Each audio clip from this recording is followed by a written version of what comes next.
Jeremy Sockman here today with a look at another movie from that mega trend of the 70s that was Vansploitation. This time I'm looking at one that was not just about the vehicle called van, but also a street. It's Van Nuys Boulevard from 1979, and it's about more than just sweet vans and disco. It's also a movie with a utopian vision for society as a whole. So let's take a look. Bobby lives in a go-nowhere town and decides that he really wishes he could be cruising Van Nuys Boulevard on his sweet ride. So he leaves his gal and does. There he meets a fresh car hop and a rival van driver named Moon, who challenges him to a drag race. But uh-oh, they get arrested by Officer Zaz and tossed in lockup. There he meets a ginger named Greg and Chooch, who owns a sweet hot rod. They decide to become pals and start to have one heck of a good time. You look green as a frog. Ow! Hey, Greg, leave it alone, man. That guy is sick. How'd you like the revolution? I liked it fine.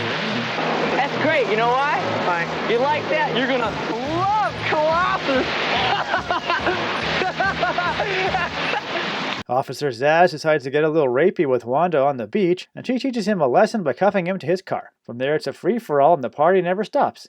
We get disco dancing, roller coasters, late night makeouts, and then one final drag race where Bobby and Moon prove who's got the sweetest of all sweet vans. Bobby wins, but Moon is pissed and, spoiler alert, he trashes his van to prove he loves her more than a box on wheels, and everyone lives happily ever after.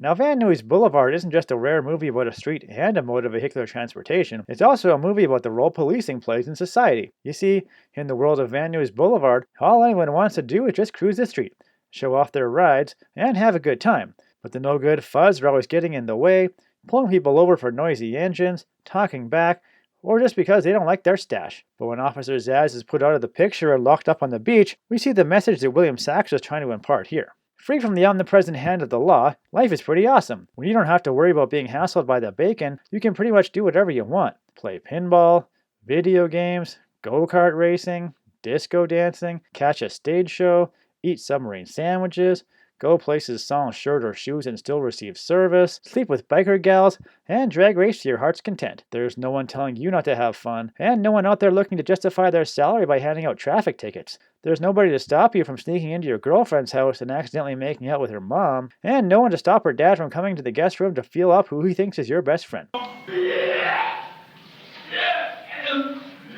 All in all, it's a life of pleasure and fun without consequences or negative vibes. To really hammer this home, when Zaz is finally freed, he buys Chooch's hot rod and cruises himself, only to get busted by other cops.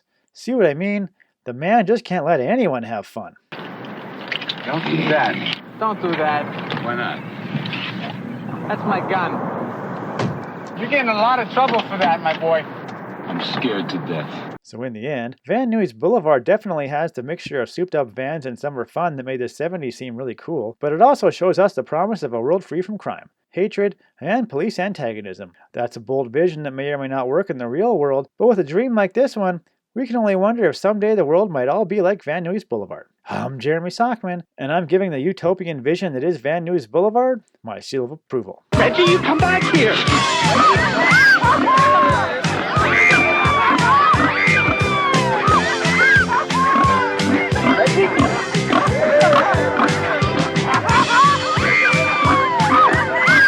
It was a joke, man. It was like a little, a joke, like a little joke? Couple of jokes, yeah. I thought it'd be funny. I thought you'd laugh. Not. You're not laughing. No. I'm sorry. Where's